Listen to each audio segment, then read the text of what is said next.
اعوذ باللہ من الشیطان الرجیم بسم اللہ الرحمن الرحیم واتبعوا ما تتلو الشیاطین علی ملک سلیمان۔ اب ایک اور حقیقت نوٹ کیجئے، جب کسی مسلمان امت میں دین کی اصل حقیقت، اصل تعلیمات سے بہت پیدا ہوتا ہے تو رجحان کدھر ہو جاتا ہے؟ جادو، ٹونا، ٹوٹکا، تعویذ، عملیات، قرآن کی عملیات۔ قرآن اترا تھا کسی اور کے لیے، کام کے لیے، یہ اس کو ذریعہ بناتے ہیں دشمن کو زیر کرنے کے لیے۔ محبوب آپ کے قدموں میں آ کر گرے گا، عمل قرآنی ہے، اتنے 100 روپے کا آپ لے جائیے تو مل جائے گا۔ یہ دندے ہمارے ابھی چل رہے ہیں، خوب چلتے ہیں، اور میں سمجھتا ہوں کہ سب سے زیادہ فلرشنگ کاروبار جو ہے وہ اس طرح کا ہے۔ ہینگ لگے نہ پھٹکڑی، نہ آپ کو کوئی اس میں محنت کرنے کی ضرورت ہے، نہ اس کے اندر آپ کو انویسٹ کرنے کی ضرورت ہے، اور کاروبار چلتا۔ تو وہاں بھی کیا ہوا؟ واتبعوا، جب دین کی اصل حقیقت کو دور پھینک دیا، انہوں نے پیروی کی اس کی ما تتلو الشیاطین علی ملک سلیمان، جو شیاطین جن جو تھے۔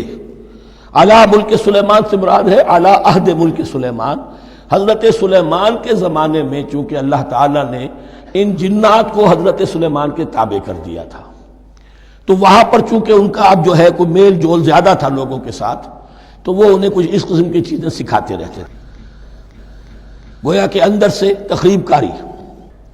واتبعوا ما تتلو الشیاطین علی ملک سلیمان وما کفر سلیمان ولکن الشیاطین کفروا، اور سن لو، سلیمان نے کبھی کفر نہیں کیا، بلکہ یہ شیاطین تھے کہ جو کفر کرتے تھے۔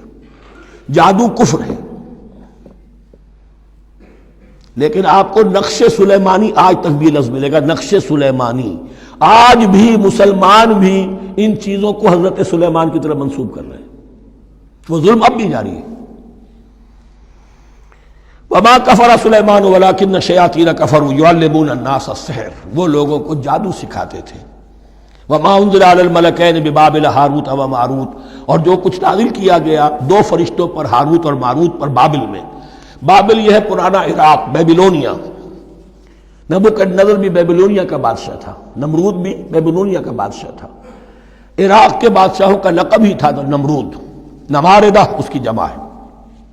تو حضرت سلیمان کی حکومت جب تھی تو وہاں پر یہ لوگ جنات جو ہیں وہ اس قسم کی تخریب کاری کر رہے تھے، تو اللہ تعالیٰ نے آخری آزمائش کے لیے 2 فرشتوں کو زمین پر اتارا، اور وہ انسانی شکل میں لوگوں کو جادو سکھاتے تھے، بتاتے بھی جاتے تھے دیکھو جادو کفر ہے، ہم سے مت سیکھو، لیکن اس کے باوجود لوگ سیکھتے تھے، تو گویا کہ ان پر اتمام حجت ہو گیا کہ اب ان کے اندر خباثت جو ہے پوری طریقے سے گھر کر چکی ہے۔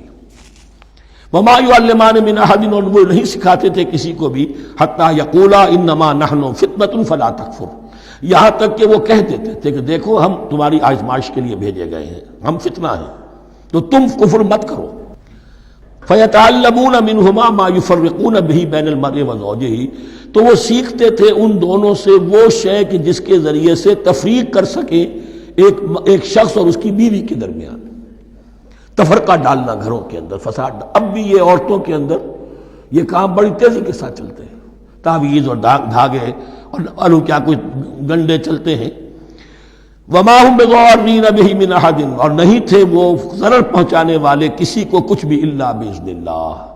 ایمان کا تقاضا یہ ہے کہ چاہے کوئی دوا ہو وہ بھی باذن رب کام کرے گی، ورنہ نہیں۔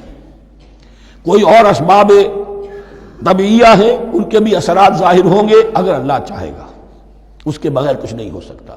جادو کا بھی اثر ہوگا تو اللہ کے اذن سے ہوگا، تو بندہ مومن کو ڈٹے رہنا چاہیے اور مقابلہ کرنا چاہیے۔ وما هم بضارین بہ من احد الا باذن اللہ ویتعلمون ما یضرهم ولا ینفعهم، اور وہ سیکھتے تھے ان سے وہ چیزیں جو ان کے لیے مضرت بخش تھیں، ضرر پہنچانے والی، اور انہیں نفع نہیں پہنچاتی تھی۔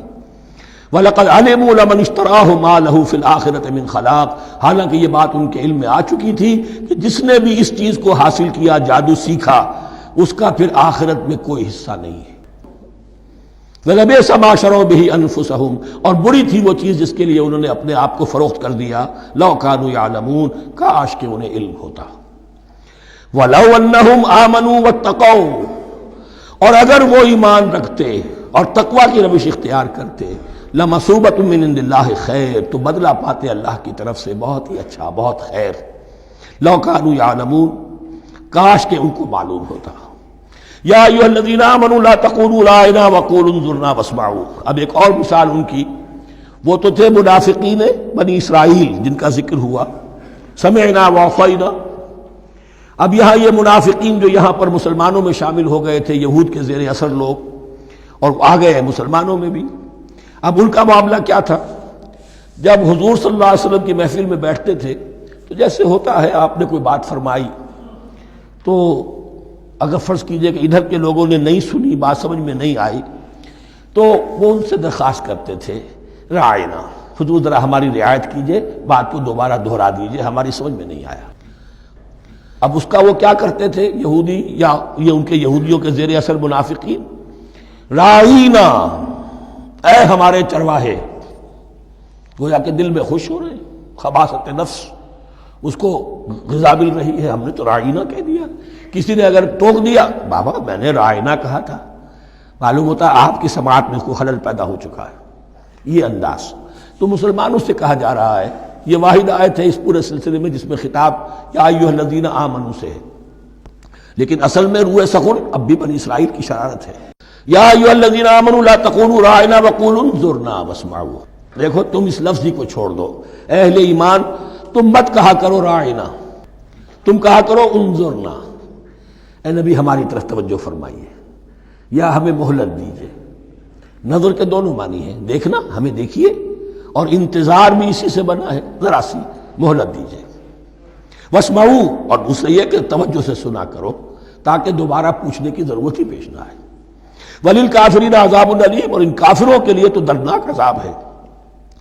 ما یود الذین کفروا من اہل الکتاب ولا المشرکین ان ینزل علیکم من خیر من ربکم، اور نہیں چاہتے وہ لوگ کہ جنہوں نے کفر کیا ہے اہل کتاب میں سے اور مشرکین میں سے بھی، کہ نازل ہو تم پر کوئی بھی خیر تمہارے رب کی طرف سے۔ یہ اہل کتاب بھی اور مشرکین مکہ بھی یہ جل رہے ہیں حسد میں، حسد کی آگ میں، کہ یہ کلام پاک تمہیں کیوں دے دیا گیا، یہ آخری منصب نبوت کا جو ہے خاتم النبیین، یہ منصب جو ہے یہ انہیں کیوں مل گیا؟ وہ نہیں چاہتے کہ کوئی بھی خیر اللہ کی طرف سے تمہیں ملے۔ واللہ یختص برحمتہ من یشاء، حالانکہ یہ اللہ کا پریروگیٹو ہے، اللہ کا فیصلہ ہے، اللہ خاص کر لیتا ہے اپنی رحمت کے لیے جس کو چاہے، یہ اس کا فیصلہ ہے۔ واللہ ذو الفضل العظیم، اور اللہ تعالیٰ بڑے فضل والا ہے۔ ما ننسخ من آیت او ننسها نأت بخیر منها او مثلها، ہم نہیں منسوخ کرتے کسی بھی آیت کو یا اسے بھلواتے۔ ایک تو ہے ننسخ، منسوخ کر دینا، ایک ہے حافظے سے ہی کسی کے محو کر دینا۔ ما ننسخ من آیت او ننسها نأت بخیر منها، تو ہم اس کی جگہ پر اس سے بہتر لے آتے ہیں، او مثلها، یا ویسی ہی لے آتے ہیں۔ الم تعلم ان اللہ علی کل شیء قدیر، کیا تم یہ نہیں جانتے کہ اللہ تعالیٰ ہر چیز پر قدرت رکھتا ہے، اسے ہر شے کا اختیار ہے۔ الم تعلم ان اللہ لہ ملک السماوات والارض، کیا تم نہیں جانتے کہ اللہ کے لیے ہی اختیار مطلق ہے، بادشاہی ہے آسمانوں اور زمین کی۔ وما لکم من دون اللہ من ولی ولا نصیر، اور نہیں ہے تمہارے لیے اللہ کے سوا کوئی بھی نہ ولی اور نہ مددگار۔ صدق اللہ العظیم۔